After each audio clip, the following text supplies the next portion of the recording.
I'm Alpha Trevette. Here's my 5-minute take on the world today as we start the clock for you right now. And I say thanks to you for listening and or watching wherever you are. Deeply appreciated, as are your thoughts and comments. Like Jim and Meg, they've commented on a couple of my videos, and that is appreciated. Thank you.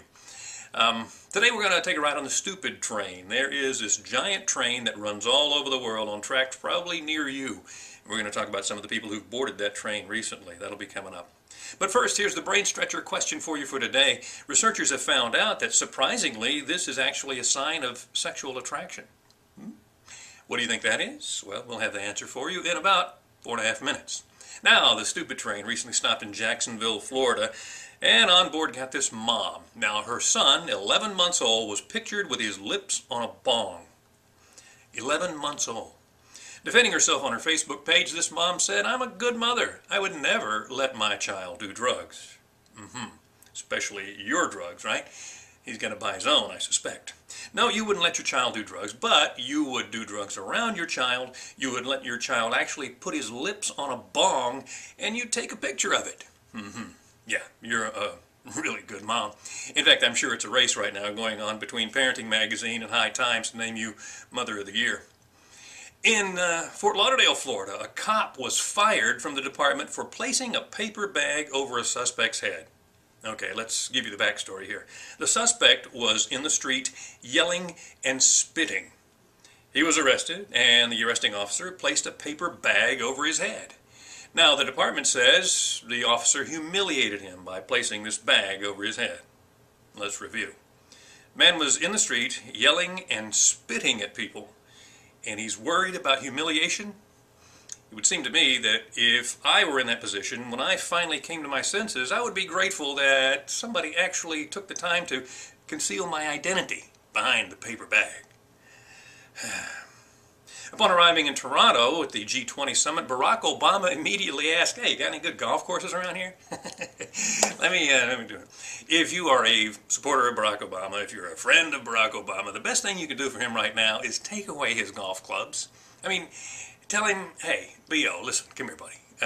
You need to lay off the golf for a little while, okay? And maybe quit hobnobbing with the pretty people and the celebrities for just a little while. And chill on the big soirees and concerts at the White House, all right?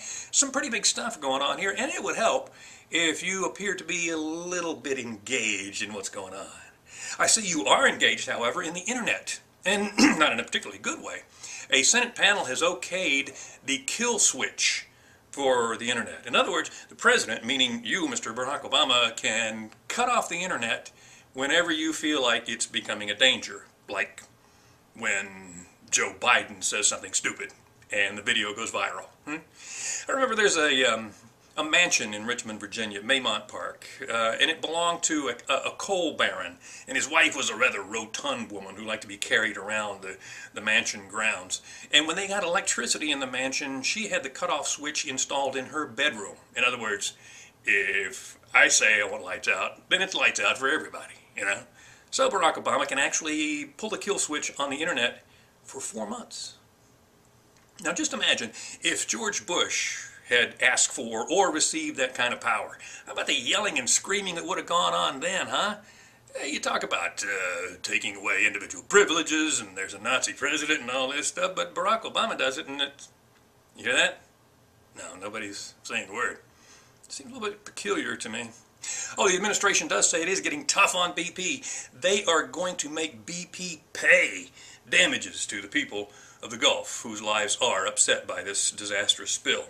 Right behind them, here comes the IRS, and they say, "We are going to make those people who receive damages pay." That's right. Yeah, if you get damages from BP because your life has been turned upside down, then here comes the IRS saying, "You know, we expect our cut too. And yeah, why don't you just go ahead and send somebody down there to kick their dogs while you're at it?" All right, the brain stretcher question for you today was this. Surprisingly enough, scientists say that this is actually a sign of sexual attraction. What is it? A yawn. Yeah, that's some guy came up with that, I'll bet. I mean, you know. So, guys, I mean, whenever you're out with somebody you want to impress and you're regaling her with your stories of bravery on the football field or wherever, and she yawns, just rest assured you're getting to her, man. She's putty in your hands. That's my 5-minute view of the world. The stupid train is just now taking off. We'll see you on the next stop.